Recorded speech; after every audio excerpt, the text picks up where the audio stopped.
So this has always bothered me, right? When I look at the financial system in New York. So we talked about disintermediation, clearly. We talked about changing business models. We talk about different access modes of ways you can get to the things you need to get to do your job. And yet, ever since the days when I used to do technology consulting in Greenwich for hedge funds, and the key thing there was always, how do we get the people into the office so they can do their job? And the financial industry in New York, to me, it appears to be kind of a very physical, location-based thing. Why do people need to work together in the financial industry? Is that a risk, or do you see that changing at all due to the technology? Well, today, supervision is one of the key aspects where firms are getting fined most at. I mean, most of the trading rooms we deal with today, we see cameras now being placed in strategic locations. Call recording has become mandated under the new Dodd-Frank rules, and they do want people to be in one location, at least having a senior manager reviewing their activities during the day. I think the ability to audit, review, and survey people is going to always play a role within the financial community. It's just like the risk management officer used to be the CFO under the new Dodd-Frank rule. The CFO cannot be the risk management officer any longer. So outsourcing has become more and more of a rule. I don't believe people who work at home in their own domain look out for the best interest of their clients always, but if they're supervised, I think they're going to take a different view of that.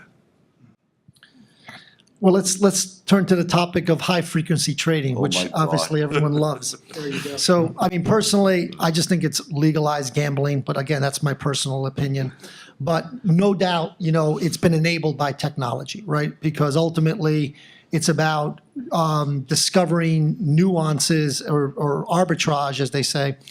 And by the way, remember, for those of finance, arbitrage, the definition of arbitrage is a riskless trade. So they just utilize, the speed to computationally look for differences between different instruments, futures, options, the underlying security, and then execute a bunch of trades faster than someone else can do that.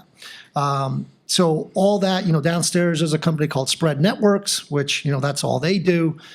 There's a submarine cable company that is putting a new cable across the Atlantic, where basically the salespeople go to Wall Street and say, you know what, our route now from New York to London is, pick a number of milliseconds, and it's 7 million. What would you like to do? It's like, I only want it for 2 months. It's 7 million. I want it for 5 years, or 70 million. I want it for 5 years, 70 million, right? So it's almost a ridiculous kind of scenario. I'll let my friend Jay here explain, when that ends, because ultimately there are limits to this. But, that is, I guess, Wall Street 2.0 a little bit. To me, that the problem there is that it's being enabled by technology, but it's enablement of technology today, as you guys probably know, Aereo was ruled against, okay, which is that company that was trying to do, over the air broadcast and then stream it to people and claim that, it wasn't infringing on the rights of broadcasters, and the Supreme Court just shut them down. So to me, high frequency trading is in the same bucket. It's basically this activity that is questionable to begin with. Forget all this nonsense about, liquidity and stuff like that. And it's enabled by technology, just like Aereo was enabled by technology, but ultimately its fate is dependent on the regulatory structure, which means it's dependent on politics, which means it's completely unpredictable. So, fortunately, my business has nothing to do with that, and the prospects of my business has nothing to do with that. It is an interesting question for the New York data center community that has, basically massively built infrastructure around all the Wall Street nodes, where the stock exchanges and the NASDAQ feeds are and all that. All that stuff could just go away with, some event that causes the stock market to crash because of high-frequency trading, causes an uproar, and then Congress passes some law that says, you know what, you can't, trade based on speed or something like that. I don't know. But stranger things have happened. But Raul, I think it has to do with the fact that it's new. People get excited about it. It's a buzz phrase. Everybody tries to go after it. And the reality is that for all of us that are in the telecom or technology field, it's a business opportunity. Right, and if somebody's willing to pay for it, why not, right? So, but I do believe that in the space, it's not a huge space. Yet they're getting lots and lots of publicity, right? The way that we looked at it, and we provide subsea services between the U.S. and Latin America, is that 5 years ago, yeah, people wanted to go to the Brazilian Bovespa, NASDAQ, which is Bovespa, and they just bought a circuit, right? So what were they interested at the time? It goes back a little bit to your point where their traders wanted to talk to somebody here, and you were selling hoot and hotter lines so that you would have just pick up your phone, talk to the guy, put some trades in and whatever, and all that stuff has gone away. But hasn't really. It's just been replaced, let's say, with new technology. It's been replaced with new algorithms. And when they were building these new algorithms, said, wow, here's a better way to build this mousetrap. If I put these algorithms on a supercomputer, look what I can do. And then what I need in order to connect these two virtual exchanges to some extent is to have a very, very fast network. So you have spread, you have Hibernia across Atlantic, you have Lumen across the Americas. And obviously everybody wants to benefit from that, right? But I do believe what you need to look at is take a slight step back and look at the entire market. And I like to look at the financial, let's say, vertical market, as we call it, almost like a pyramid. And we say, okay, at the top of the pyramid, you may have those high frequency traders, and they may be around or they may not be around. If your entire business is just based on those, then you better do the best you can for as long as it lasts, right? But if you're good in this space up here, and there's a good chance that that'll last for a long time, then you can start going down and offering other services. And there are some companies that are been providing the financial services industry for years all the way at the base, and yet they don't understand all the way at the top of the pyramid, right? So somewhere in there is where you're going to have the bulk, let's say, of your business. We were lucky that when our network was built and it was designed for the lowest latency. Did we have people that were willing to pay a premium for it? No, it was a nice to have. Okay, so yes, you have a latency, who cares? This market shows up, they're willing to pay a pretty penny for it, might as well give it to them. You can shave off milliseconds by getting rid of a fiber out and putting a direct microwave. Why not? Let's do it. There's a business opportunity, right? So it really depends on the angle that you're looking at. I think our friends from Hibernia, a former sister company of ours, they've had a project for a while to go to Europe.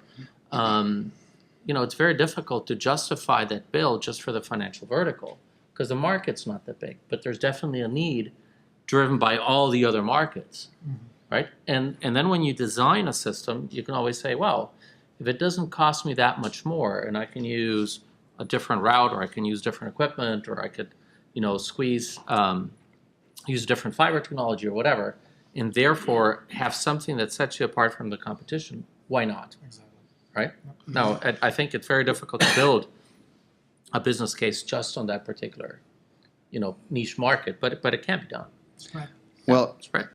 I'm going to agree and have a little disagreement with Raul on some of his points. The biggest problem with legalized gambling is they don't serve free drinks. Point one. But, so I told you, we're going to agree. We can agree to disagree. To a certain extent, I also think that we should talk about that replacing fiber with some wireless a bit as well. But I think if you look at the space in general, what I would say is that the HFT piece of it, judge it as you may, has enabled certain things to become real that otherwise weren't before. And I think Eric makes a very sage point. You don't want to build a business just on one vertical or one practice because you limit what you can or can't do. That puts you into a box.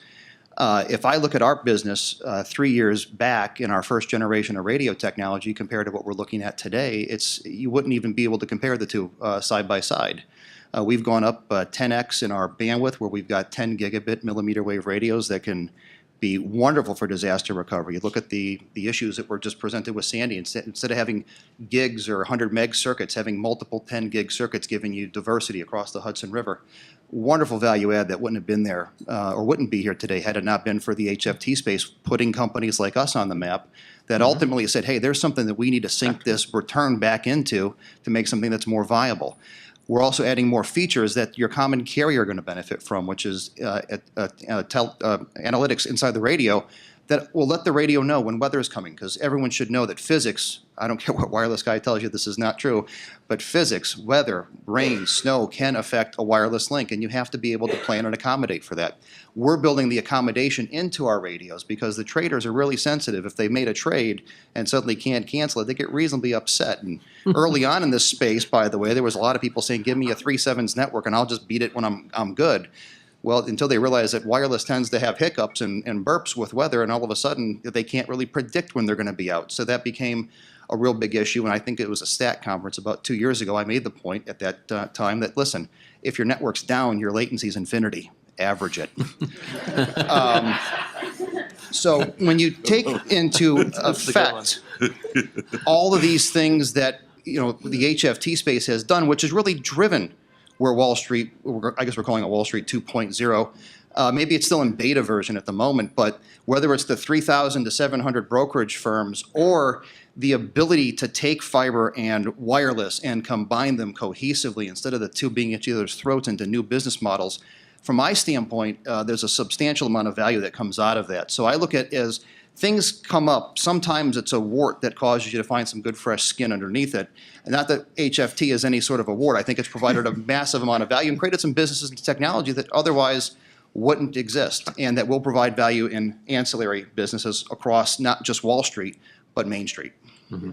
I think that's a really good perspective, that high-frequency trading not only provided the centripetal force, or I guess centrifugal force, that kept the financial industry located here within 3 milliseconds, but it also drove a lot of innovation just because of the large piles of cash that were available for diversification. Well, I'll tell you right now, we've got a better than 7-figure R&D budget that's all been propelled out of networks we've built to drive latency. And the benefit of that is we are the first company that's got a 10 gig modem for millimeter wave sitting on a bench that's going to be in the field this time next year. Think about terabits of wireless backing up the cables that go under the Hudson River. So, heaven forbid we don't have another Captain Sully that's got to land on it and sink his airplane and cut a cable, but it gives you that means of protection. So the next time the rain falls, which it will happen, and you flood your fiber, you've got the wireless so that you're not back in such an asymmetrical mode, and the two parts of technology cooperating are a 1 + 1 is bigger than 3.